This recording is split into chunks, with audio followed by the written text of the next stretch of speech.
SIR এর নামে একটিও বৈধ ভোটার বাদ পড়লেই ছেড়ে কথা বলবে না মমতা বন্দ্যোপাধ্যায়, অভিষেক বন্দ্যোপাধ্যায়। হাওড়ার প্রাক্তন পৌরপিতা তিলোকেশ মণ্ডলের আয়োজিত বিজয় সম্মেলনী অনুষ্ঠানে সেই কথাই জানালেন হাওড়া জেলা পরিষদের মেন্টর রাজীব বন্দ্যোপাধ্যায়। নির্বাচনের আগে পশ্চিমবঙ্গে এসআইআর প্রক্রিয়া শুরু হতে রীতিমতন তোলপাড় রাজনৈতিক মহল। নির্বাচন কমিশনের নির্দেশ মতো 2002 সালে নির্বাচনী ভোটার লিস্টে নাম থাকলে নিরাপদ, নাম না থাকলে প্রায় 11 রকম ডকুমেন্ট সাবমিট করে ফর্ম পূরণের নির্দেশিকা। নির্বাচন কমিশনের এই প্রক্রিয়া বিরোধীরা মনে করছে কেন্দ্রীয় সরকারের চক্রান্ত। সেই দিক থেকে আগেই সুর জড়িয়েছিল রাজ্যের মুখ্যমন্ত্রী মমতা বন্দ্যোপাধ্যায় এবং তৃণমূল কংগ্রেস সাংসদ অভিষেক বন্দ্যোপাধ্যায়। এবার হাওড়ার একটি বিজয় সম্মেলন অনুষ্ঠানে এসে একই সুর চড়ালেন তৃণমূল নেতা রাজীব বন্দ্যোপাধ্যায়। জানেন বা অনেকে কেউ হয়তো জানেন না যে আপনারা আজকে আমাদের এখানকার প্রাক্তন পৌরপিতা অর্থাৎ যার উদ্যোগে বা উদ্দীপনায় আজকের এই অনুষ্ঠান হচ্ছে, সেই আমাদের ওয়ান অ্যান্ড অনলি তিলোকেশ মণ্ডলের আজকে শুভ জন্মদিন। একটা জোরে করতালি দিয়ে তিলোকেশ মণ্ডলকে আমি অনুরোধ করছি, তিলোকেশ মণ্ডলকে সামনে আসতে। একটা জোরে করতালি দিয়ে, আর একবার জোরে করতালি দিয়ে তিলোকেশ মণ্ডলকে আমরা সম্বর্ধনা জানাবো এবং তার সঙ্গে উত্তরীয় কোথায় বলি।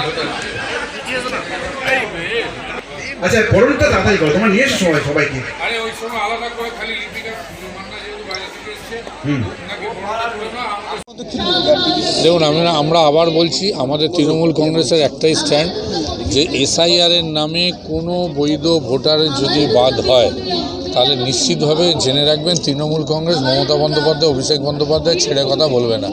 আমরা এর আগেও আমাদের স্টেটমেন্ট যা দেওয়ার দিয়েছি, দলের তরফ থেকে মমতা ব্যানার্জি বলেছে এবং আমি আবার বলছি যে প্রক্রিয়া যেভাবে এসআইআর করার যেভাবে এসআইআর করার পরিকল্পনা করেছে নির্বাচন কমিশন, আমার মনে হয় না যে এইভাবে এসআইআর আদৌ ফলপ্রসূ হতে পারে। একদম ইচ্ছাকৃতভাবে চিহ্নিত করে করে তৃণমূল কংগ্রেসের ভোটারদের বাদ দেওয়ার পরিকল্পনা করছে। এবং আজকে আপনি বলুন তো, এই এসআইআরের জন্য মানুষ আত্মঘাতী হচ্ছে। এসআইআরের জন্য আজকে কত মানুষের জীবন বিপন্ন হয়ে যাচ্ছে। এসআইআর করতে গিয়ে যারা বিএলও তারা পর্যন্ত বিভিন্নভাবে তাদের অসহিষ্ণুতা তারা প্রকাশ করছে। আজকে এসআইআর করতে গিয়ে বিভিন্ন ধর্ম সম্প্রদায়ের মানুষের মধ্যে একটা উদ্বেগ, আতঙ্কের সৃষ্টি হয়েছে। নির্বাচন কমিশন কি চাইছে?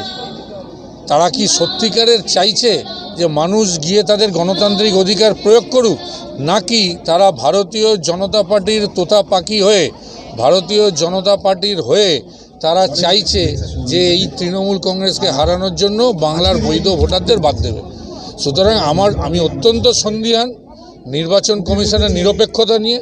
আদৌ নির্বাচন কমিশন নিরপেক্ষ নয় এবং আমি আবার বলে দিচ্ছি যে এটা বাংলা, এর সাথে অন্য রাজ্যের তুলনা করলে হবে না। এই বাংলায় যদি সত্যিকারের কোনো একজন বৈধ ভোটারের নাম বাদ যায় তাহলে জেনে রাখবেন নির্বাচন কমিশনও সে তার অফিস থেকে বেরোতে পারবে। আমাদের আজকে 22তম বিজয় সম্মেলন তৃণমূল কংগ্রেসের। আমি আজকে 22 বছর পড়লো, এটা 22টা বছর ধরে একভাবে করে আসছি। তো বিগত আগের সপ্তাহে অর্থাৎ আমাদের গত সপ্তাহ 26 তারিখ আমাদের অনুষ্ঠানটা হওয়ার যেহেতু প্রাকৃতিক দুর্যোগ করে উঠতে পারিনি এই অনুষ্ঠানটা, এবং বিশেষ করে আজকে 6-7 বছর হলো আমরা সজির সঙ্গের মাঠে করছি। প্রথমেই জানাবো সজির সঙ্গের প্রত্যেকটা সদস্য, সভাপতি, সম্পাদক, এলাকার সর্বস্তরের মানুষকে যে যারা প্রতিবেশী এখানে থাকে এই মাঠটা আমাদেরকে দেওয়ার জন্য। আর প্রোগ্রাম যেরকম আমাদের একটা বিজয় সম্মেলনী যেরকম চলে, নাচ গান আবৃত্তি সমস্তটা নিয়েই চলবে। আমরা শুরু করছি আমাদের আজকের